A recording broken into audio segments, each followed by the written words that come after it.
नमस्कार, मैं साहिल दुबे। इस वक्त मैं मौजूद हूँ गोराई बीच पे और आप ठीक मेरे पीछे देख सकते हो कि सफाई का जो है वो अभियान चल रहा है। किस तरह युवा जो है वो साफ़ सफाई कर रहे हैं, जो बीचेस पे कचरा होता है उसको उठा रहे हैं। ये टीम जो है मेकिंग द डिफरेंस की टीम है और मेकिंग द डिफरेंस एक ऐसी संस्था है जो इस पूरे लॉकडाउन के पीरियड से आपको हर जगह हर तरीके से एक अलग अलग सेवा देते हुए दिखाई दी। राशन हो, साइकिल हो, अन्य बहुत सारे काम उसने किया है। तो मेकिंग द डिफरेंस ने आज ये भी एक कार्य रखा है जो यहाँ पे साफ़ सफाई की जा रही है। काफ़ी युवा यहाँ पे जुड़े हैं, मैं इनसे बात करूँगा। आप यहाँ पे हो, सफाई कर रहे हो, सारे युवा यहाँ से जुड़े हुए हैं। किस तरह आप देखते हो लोग जो ये कचरा फेंकते हैं, किस तरह आपको दिखाई दे रहा है, कितनी मात्रा में कचरा है यहाँ पे लोग? मैं समझता हूँ कि काफ़ी युवा जुड़े हैं। किस तरह आप देखते हो, क्या कहना चाहोगे? फ़िलहाल तो मैं ये कहना चाहूँगी कि जो कचरा है ना, ये हमने किया हुआ है, ठीक है। बिकॉज इंसान ही कचरे यहाँ पर आके डंप करते हैं, वो नदी में चला जाता है और जब हाई टाइड होता है तो वही कचरा बाहर भी आ जाता है। तो बेसिकली एक ही मैसेज आता है कि कृपया करके कचरा ना किया जाए यहाँ पर। और यहाँ जितने भी बच्चे देख रहे हैं सब मेकिंग द डिफरेंस एनजीओ के बच्चे हैं, एनएसएस के वॉलंटियर्स हैं, सब लोग यहाँ पर आके सफाई कर रहे हैं। तो एक अपील है मेरी सभी से कि जो आज हमें सफाई कर रहे हैं ना, हम शायद डेली नहीं कर पाएंगे। वी विल ट्राई कि हम ये कंटिन्यूस करें ताकि बीच क्लीन रहे। बट जब तक बाकी के लोग ये चीज़ नहीं समझेंगे ना, तब तक ये क्लीनिंग तो पॉसिबल नहीं है। क्योंकि सिर्फ इतने ही 100 बच्चे होंगे यहाँ पर, सिर्फ इतने ही बच्चे आगे क्लीनिंग नहीं कर पाएंगे। हमें चाहिए कि भाई और लोग आएँ, लोग समझे बात को। क्योंकि दूध के पैकेट्स हैं, ग्लास के बॉटल्स हैं, तो we are like cleaning it. हमें भी सही नहीं लगता है साफ़ सफाई करना है सब, क्योंकि बीच है, ये एक हेरिटेज में आता है, पब्लिक प्लेस है, तो just keep it clean, that's it what. Making the difference जो है वो अन्य ऐसे कई काम उसने करते आए जो लॉकडाउन से पीरियड से हम देख रहे हैं। कई कार्य उसने किया है। आज ये एक अद्भुत कार्य दिखाई दिया जो साफ़ सफाई का अभियान है। क्या कहना चाहोगे मेकिंग द डिफरेंस जो काम करता है, जिस तरह आप लोगों से जुड़ा है, युवाओं से जुड़ा है, जिस तरह काम कर रहा है, किस तरह देखते हो आप मेकिंग द डिफरेंस को? पहले तो मैं ये बोलूँ कि making the difference NGO it is a family, ठीक है। हम यहाँ पर सारे वॉलंटियर्स हैं, हम ऐसा सोचते कि नहीं है ये तो टीम है, बट जो बेसिकली एमटीडी में है हम इसे परिवार की तरह रखते हैं एक। और इसके पहले हमने राशन डिस्ट्रीब्यूशन किया हुआ है, हमने बच्चों की पढ़ाई के लिए काफ़ी ज़्यादा कंट्रीब्यूशन किए हुए हैं, टूर्नामेंट से मतलब फिटिंग हेल्थ को मायने देते हैं। और आज हमारे यहाँ पर बीच क्लीनिंग करने के लिए एंड आई फील कि मेकिंग द डिफरेंस एनजीओ इतने सालों से काम करती आ रही है, अभी भी उनका काम हो रहा है। I am proud to be a member of MTD NGO. बिल्कुल, वो दिखाई दे रहा है जो इतने युवा आज एक बड़ी संख्या में जुड़े हैं, तो कहीं ना कहीं एक अच्छाई के साथ ही इंसान जुड़ता है, कहते हैं ना, तो वो अच्छाई दिखाई दे रही है मेकिंग द डिफरेंस की। Actually a person is known by the company he stage with. तो यहाँ पर वही चीज़ है, सारे के सारे बच्चे हैं, कोई 18 साल का, कोई 17 साल का, कोई 15 साल के भी बच्चे हैं। तो हमें एक चीज़ सीखने मिल रही है कि बड़ों को भी कुछ हमसे शायद सीखना चाहिए और हमें भी बड़ों से ये सीखना चाहिए कि किस तरीके से हमें यहाँ पर काम करना है।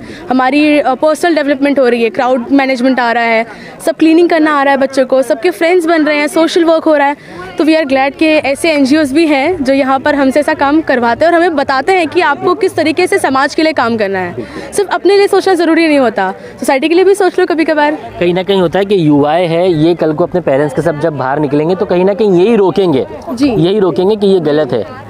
ये बिल्कुल होने वाला है, बिकॉज आज यही बच्चे यहाँ का कचरा साफ़ कर रहे हैं, तो इन्हें पता है कि वो सफाई करने में कितनी मेहनत लगती है।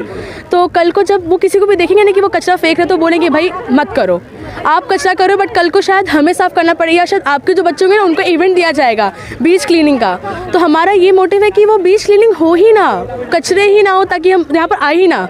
तो क्लीन जितना रहेगा उतना ज़्यादा बेटर। मेकिंग द डिफरेंस के सभी मेन दीपक जी, किस तरह मेकिंग द डिफरेंस ये एक नया कार्य दिखाई दिया? कहीं ना कहीं कार्य तो बहुत सारे किया मेकिंग द डिफरेंस ने, हमने देखा है हमारी आंखों से, राशन, साइकिल, अनेक कार्य किया, लोगों की सहायता किया, डब्बे वालों की सहायता किया। ये एक अद्भुत कार्य फिर एक बार दिखाई दिया। क्या है ये फंड? बेसिकली हम वेस्ट मैनेजमेंट पे काम कर रहे हैं, जो कहते हैं कि जो वेस्ट होता है वो 100% रिसाइकल होती है। मतलब कोई भी कचरा ऐसा नहीं है कि वो यूज़फुल नहीं है अगर सही ढंग से किया जाए। तो हमने इसी की पहल की है कि जितने भी प्लास्टिक के जितने भी प्रोडक्ट है जो वेस्ट में निकलते हैं उनको हम 100% रिसाइकल करें। सिर्फ उसका सबसे बड़ा श्रेय अगर मैं जाता हूँ अगर प्रोग्रेस की, तो उसका होता है सेग्रीगेशन। अगर हम ठीक से सेग्रीगेशन करते हैं, अभी कुछ दिन पहले ही हमने न्यूज़ में देखा था कि सेग्रीगेशन न करने की वजह से घरों के बाहर, सोसाइटियों के बाहर कचरा जंप है और लोग लेके नहीं आते और रिसाइकल हो नहीं रही है। और हमारा डंप यार्ड भी बहुत तरीके मतलब लैंडफिल भर रहे हैं। तो उसी को हमने ये जो परेशानी है, जो दिक्कतें है, ये फ्यूचर में और बढ़ने वाली है। तो उसी को ध्यान में रख के हमने ये सब प्रोग्राम्स लाया है, जिसमें फर्स्ट फेज़ में हमने क्या किया है, प्लास्टिक जो होते हैं, प्लास्टिक वेस्ट, उसको रिसाइकिल करने का प्लान किया है।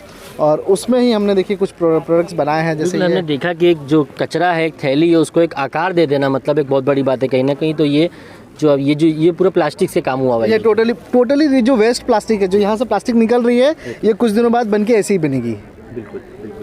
मेकिंग द डिफरेंस ऐसे अद्भुत कार्य जो है वो लाता रहता है। ये एक अलग ही दिखाई दिया कहीं ना कहीं, और उसको भी एक आकार दे दिया गया कहीं ना कहीं जो कचरा था।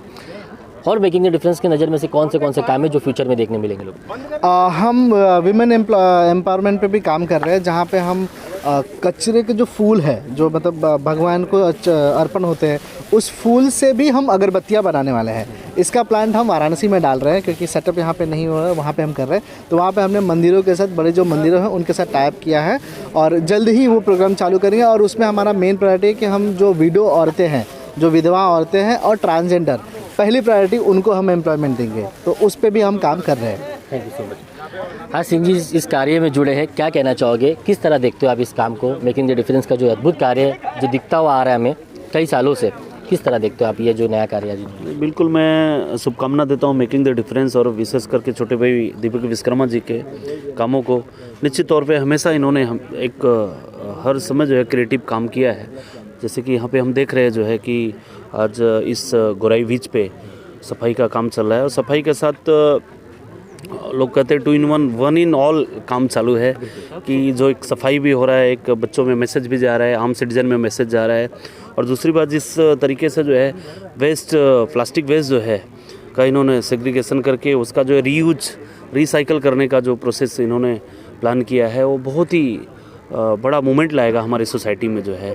और ऐसे बहुत सारे काम जो है मेकिंग द डिफरेंस और जो है नेसेस जॉइंट करते रहते हैं। और मैं अपने शहर में जो है ऐसे युवाओं का, ऐसे संस्था का को मैं शुभकामना देता हूं कि हमारे शहर की खूबसूरती बन के उभरे है। और हर समय चाहे हमारे जो भी फेस्टिवल हो, हमारे जो भी कल्चरल प्रोग्राम होते हैं, उसमें अलग अलग इनका क्रिएशन रहता है। और ये मैं इनको शुभकामना देता हूं और सैल्यूट भी करता हूं। धन्यवाद। मेकिंग द डिफरेंस के अद्भुत कार्य जो है वो हमने देखा है, सालों से देखा है। जब से लॉकडाउन शुरू हुआ है उस पीरियड से हमने इन्हें देखना शुरू किया कहीं ना कहीं। तो अद्भुत कार्य दिखते आए, जो आज एक और अद्भुत कार्य दिखाई दिया, जो गोराई बीच को मैं आपको दिखाया जिस तरह कि साफ़ किया जा रहा है, जो युवाएं लगी हुई है पूरी तरह जो उसको साफ़ कर रहे हैं। कहीं ना कहीं हम यही कहना चाहेंगे जनता से कि लोग जो अपना कचरा है उस पर ध्यान दें, उसको फेंके ना जिस तरह पर्यावरण जो है वो ख़राब हो, नुकसान हो किसी चीज़ को, तो इसका जो है वो ध्यान दें। HD news glamour times, Mira Bhayandar.